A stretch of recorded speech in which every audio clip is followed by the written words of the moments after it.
Olá, sejam muito bem-vindos ao podcast Imóveis, Construções e Serviços. Eu sou a Mayra Beato e hoje eu vou entrevistar um corretor que eu admiro muito no ramo da avaliação e perícia imobiliário. É o Marcos Biancardini. Marcos, ao longo dessa conversa a gente vai falar sobre avaliação imobiliária, sobre investimento, sobre tudo que você acha importante nesse nosso mercado. Tá certo. Marcos, muita gente acha que a avaliação imobiliária é simplesmente olha para imóveis parecidos, define um preço e ali você vê o que você acha melhor de cobrar. O que você acha sobre isso? Olha, Mayra, esse é um dos principais, dos maiores erros do mercado. Não basta você fazer comparativos, principalmente corretores mais recentes nessa profissão, eles acham que é simples assim. Uma avaliação bem feita tem metodologia científica, a gente usa normas da ABNT que preconiza tudo como é que deve ser confeccionado um parecer. E é necessário que o corretor que vai fazer, o avaliador no caso, ele entenda o contexto de mercado onde este imóvel está inserido. Isso é muito importante, tanto que não adianta pegar um corretor que entrou nesse mercado recentemente e pedir que ele faça uma avaliação. É preciso que ele compreenda o contexto, o desenvolvimento da região onde esse imóvel está inserido, enfim, é uma série de fatores. Como eu disse no começo, diferente do que a maioria das pessoas imagina, não é achismo. Existe técnica e método científico para se construir uma avaliação bem feita. Legal. Eu já sei um pouquinho da sua história, mas para o pessoal saber, você começou como corretor, como avaliador. Como que surgiu essa paixão pelo mercado imobiliário? Na realidade, surgiu por necessidade de ganhar mais dinheiro, não é? A família crescendo, filhos são uma delícia, mas são brinquedinhos bem caros, não é? São. Custam caro. Então, por uma necessidade, eu migrei do mercado automobilístico para o mercado imobiliário. Demorei um tempinho para aprender os macetes, mas depois de um ano eu comecei a aprender e fui embora. Hoje já são 16 anos nesse mercado. E passou rápido, né? Passaram muito rápido, bem rápido mesmo. E quando você decidiu que queria ser um avaliador diferente do que a gente tinha? Quando você percebeu que o mercado precisava de mais nesse sentido? Ao longo do governo Dilma, principalmente, mais precisamente em 2015, o mercado imobiliário ficou horrível. Então, eu cheguei de ficar, salvo engano, 90 dias sem ter um cliente para atender, para mostrar nem para venda, nem para compra, nem para locação. E aí, eu tenho uma irmã que é advogada, me perguntou se eu fazia avaliação. Até então, eu tinha a qualificação, mas nunca tinha me atentado para esse mercado. Pois bem, comecei a fazer, ainda de modo bem humilde, digamos assim, e sem que houvesse essa programação, a avaliação imobiliária tornou-se meu foco principal, minha renda principal. Há 2 anos atrás eu percebi que não tínhamos outros avaliadores ou outros corretores se posicionando no mercado como avaliador. E o mercado estava ávido por isso. Então eu comecei um trabalho de posicionamento, não é? E fui me qualificar. Fiz cursos em Mato Grosso, em Cuiabá, fora de Mato Grosso, inclusive fora do país, porque eu já tive demandas de fazer avaliação para captação de recursos no mercado financeiro europeu. Então existem particularidades para a comunidade europeia e para Estados Unidos também. Empresários daqui de Mato Grosso que levaram a minha avaliação para fazer captação de recursos no mercado europeu, no mercado americano. São desafios novos que vão aparecendo e me obrigam a procurar informação, a estudar, a desenvolver cada vez mais a técnica. Uma curiosidade, uma avaliação muito curiosa foi um aeroporto. Nenhum dos meus mestres nunca avaliaram um aeroporto, então foi um desafio muito legal, mas no final deu tudo certo. E o proprietário foi para os Estados Unidos com a minha avaliação para fazer uma captação de recursos. Nós tivemos um desafio de transformá-la para inglês, não é? Fazê-la toda. E foi muito legal. Depois ele me deu um feedback dizendo que deu tudo certo e me parabenizando. Foi muito interessante isso. E assim eu venho me desenvolvendo ao longo dos anos, com esses desafios. Que bom saber dessa parte da história. E você esses dias fez um post no Instagram que eu gostei muito, de que a avaliação imobiliária não aceita achismo. Não posso dizer que eu acho isso ou aquilo. Qual é o maior erro, na sua visão, que os proprietários e investidores eles cometem ao definir o valor de um imóvel? O maior equívoco, não diria que é um erro, mas um equívoco muito grande é que para o proprietário o imóvel tem valor sentimental. Não é? Principalmente quando a gente se depara com imóveis mais antigos e pessoas de meia idade para cima, eles são nostálgicos até na hora de demonstrar, de mostrar o imóvel para a gente. Então é muito comum eles agregarem ao preço um valor que só existe para eles. O mercado não compra esse valor sentimental, ele compra preço. Existem outras qualidades que os imóveis devem ter para que o mercado enxergue valor nele.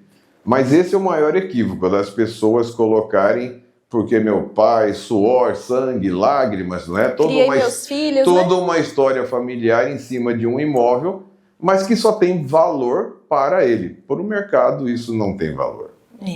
E você lembra, assim, de alguma história interessante, alguma coisa que você pode contar pra gente, de diferenças absurdas entre valor, por exemplo, o proprietário achava que valia isso, mas na verdade o valor era totalmente diferente? Você tem alguma história? Esse é um outro desafio muito grande nas avaliações, que costumeiramente a gente acaba frustrando os proprietários. Eles têm uma impressão de que o imóvel vale milhões, que ele vai ficar rico com uma única venda, e na hora que a gente faz um estudo técnico, científico, metodológico, a gente mostra para ele que não é bem assim. Então, aconteceu um caso muito interessante com um imóvel bom, bem posicionado, mas esse imóvel foi palco de um escândalo, de um crime de assassinato, que teve grande repercussão aqui na cidade. Então, ele ficou queimado, digamos assim. Existe até um termo, isso é reconhecido na norma de avaliação, chama stigmatized properties, imóveis estigmatizados. Leva-se um tempo para poder tirar essa nuvem, não é? Mas nesse caso foi uma decepção para o proprietário, porque na hora H isso veio à tona e ele perdeu 70% do valor comercial. Caramba! Esse foi um caso bastante interessante e curioso, não é? Um outro caso de um cliente que estava querendo comprar recentemente, foi bem recente esse, uma cobertura duplex em um prédio aqui de padrão muito bom. E ele achava que o proprietário estava pedindo alto demais. Então combinaram de eu fazer uma avaliação da cobertura, uma cobertura nova. E no meio da negociação, no meio da minha avaliação, eu expliquei para o proprietário, que era um rapaz jovem, relativamente jovem, assim, bastante atualizado.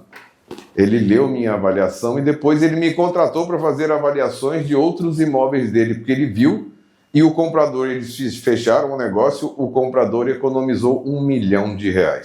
Ele estava completamente fora do mercado, aí, depois ele mesmo se convenceu e disse assim, por isso que eu não estava conseguindo vender, porque estava mal posicionado. Esses são dois casos bem curiosos e são recentes. E isso acontece muito na nossa profissão. Acontece muito. Eu brinco muito, que eu falo ainda bem, né? Ainda bem nesse caso, ainda bem que minha mãe já é falecida, porque a primeira coisa eles vão xingar minha mãe. É verdade. Existe uma certa frustração justamente porque, num primeiro momento, eles imaginam que seja achismo, não é? Ou olhar e falar, eu acho que vale. É como eu digo, sempre tem uma avaliação séria, competente, tem estudo, metodologia, normas que a gente tem que seguir, então tem grau de precisão, níveis de precisão, é um negócio bem bacana, é científico mesmo. Que legal. E hoje, assim, na sua opinião, o que você acha que mais influencia o valor de um imóvel? O que mais influencia?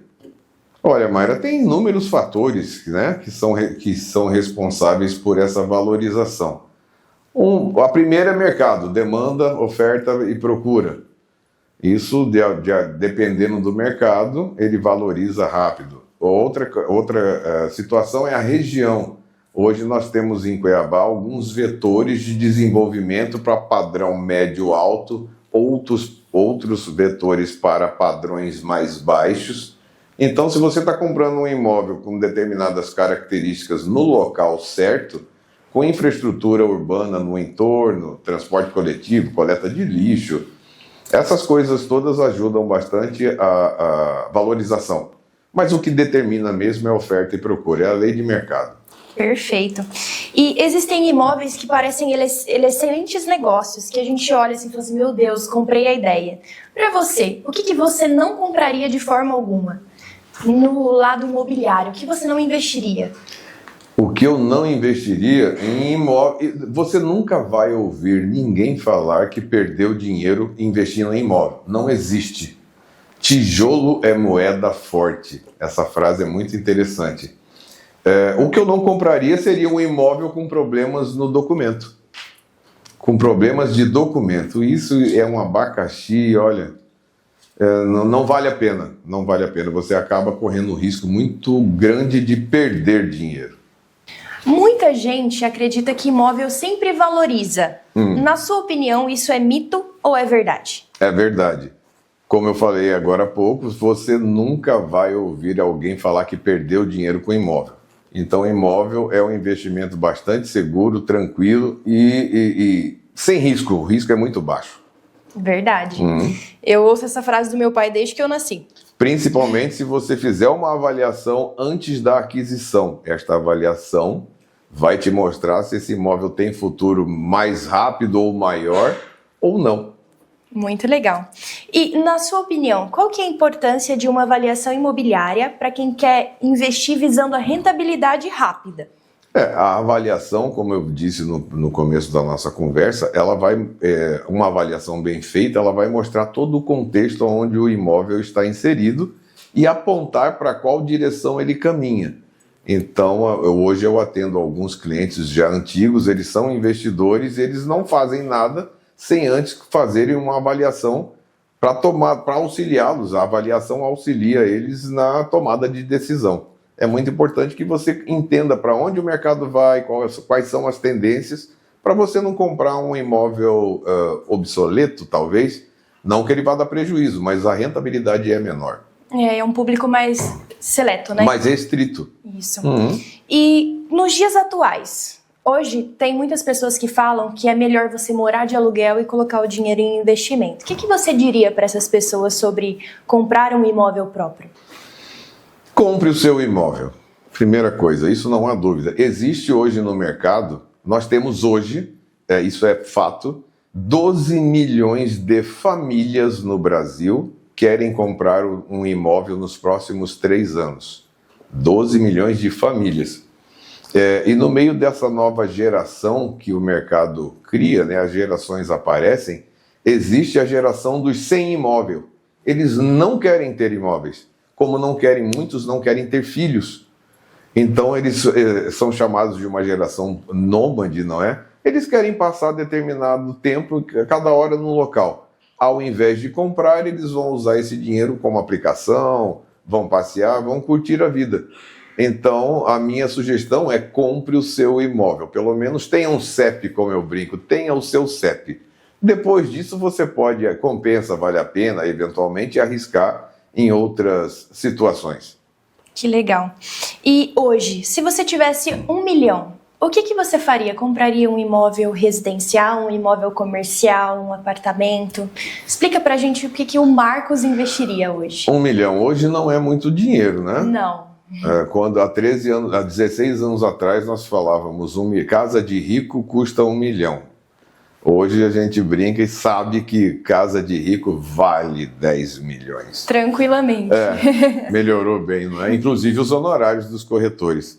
Mas se eu tivesse uma quantia interessante, vamos lá, 1 milhão, eu faria uma diversificação, se possível, evidentemente. Talvez um residencial, um comercial ou 2. Eu tenho uma certa predileção por imóveis comerciais, principalmente para geração de renda.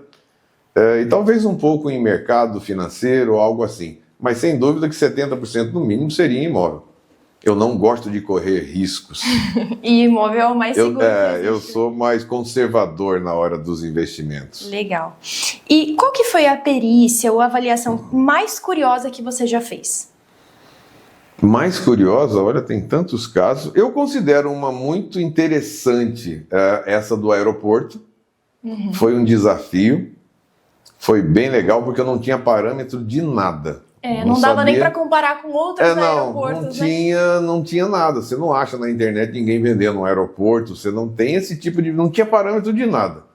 Então eu fui destrinchando, eu peguei o aeroporto, primeiro avaliei terra, metro quadrado, depois avaliei construção, asfalto, tinha muito asfalto, aí um asfalto específico na pista e outro asfalto fora da pista, muro, tinha 6.000 metros de muro, 6 quilômetros de muro. Então, quando isso é expressivo, você deve avaliar. Então, eu fui destrinchando, tive essa ideia, consultei alguns mestres e falaram, acho que pode ser. Então, eu fui indo por aí, no final eu juntei tudo num pacote só e chegamos num valor e o proprietário gostou. Segundo ele, que sempre o dono tem uma noção, ainda que não saiba com precisão, mas ele tem uma noção, ele falou que eu cheguei no valor que ele imaginava. Então foi uma situação bastante inusitada. E outra foi um frigorífico.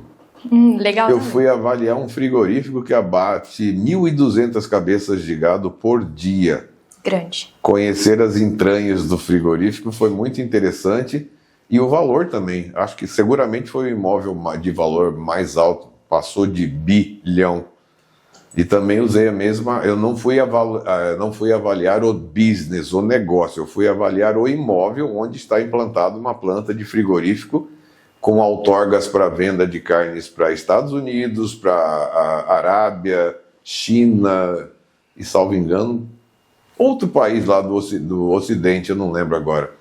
Então eu não fui fazer valuation, não é que seria a avaliação do negócio, eu fui avaliar o imóvel. Mas como é tudo muito grande, foi bastante interessante. Foi uma maluquice ficar lá dentro do frigorífico 3 dias, tirando foto de tudo, documentando tudo, para poder concluir o parecer. E deu tudo certo também. Que legal.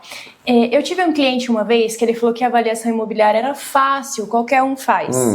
Quanto tempo você leva para fazer uma avaliação nesse nível de bilhão?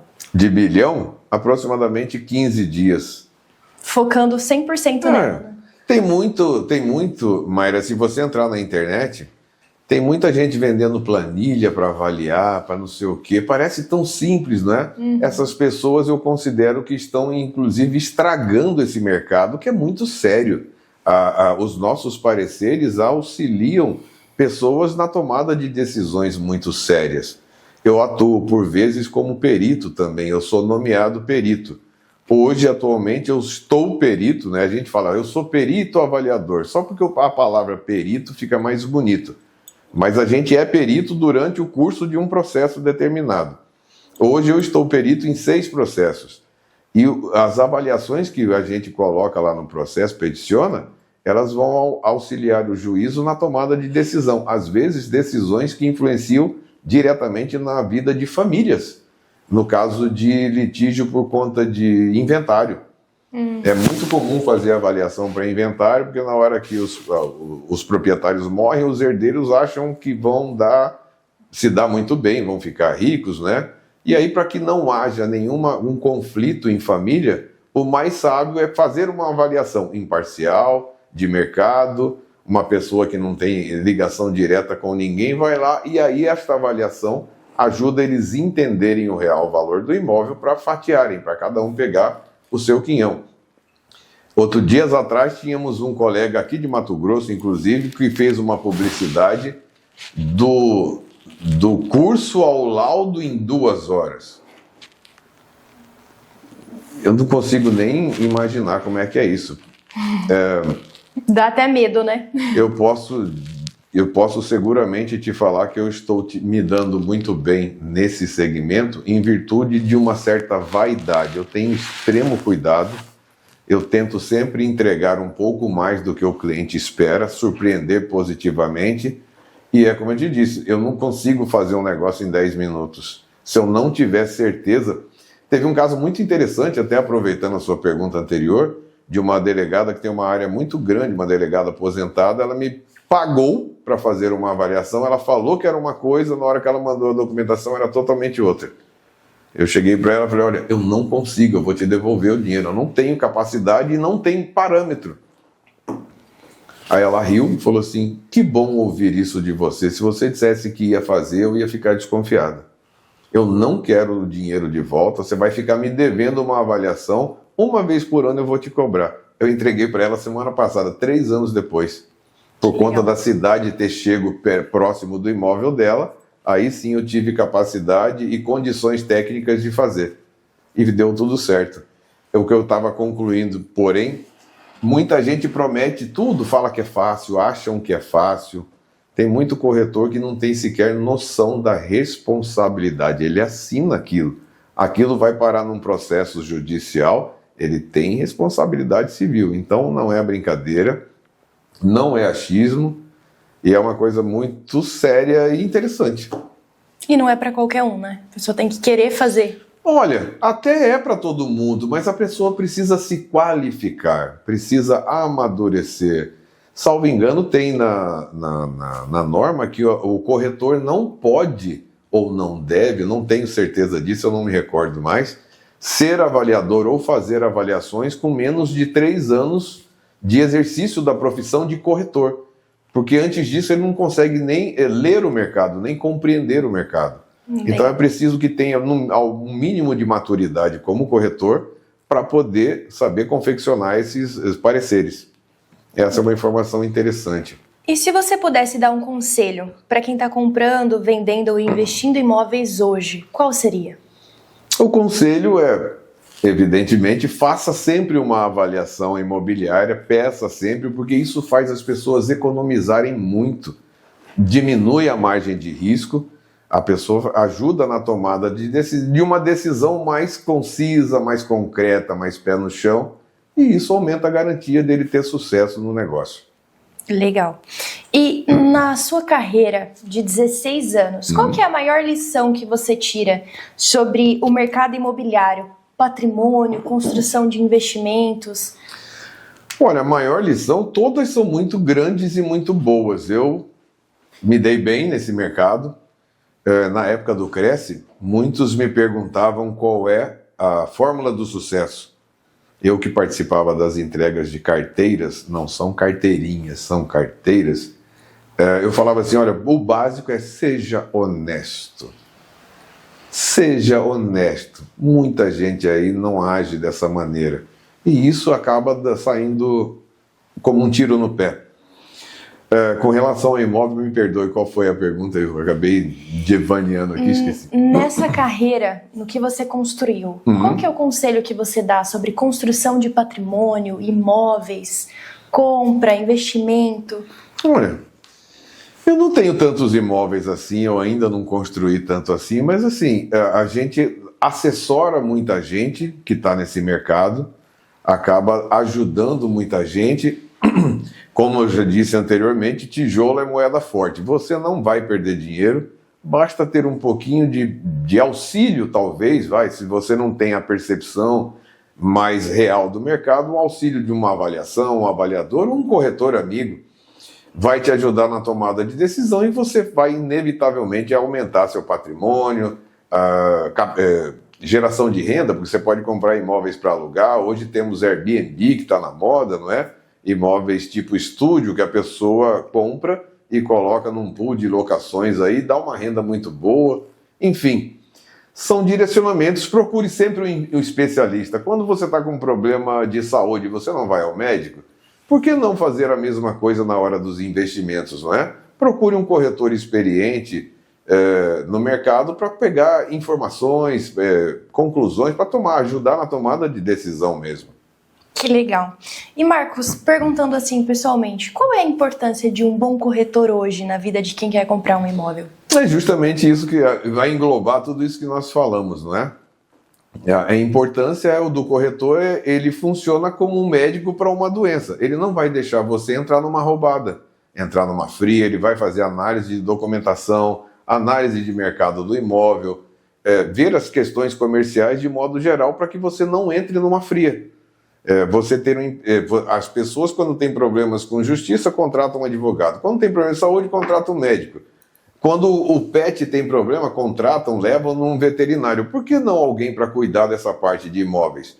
Hoje nós temos excelentes nomes aqui na cidade, pessoas com muita qualificação já, e só falta nós termos esse hábito. Ainda não é um hábito do brasileiro.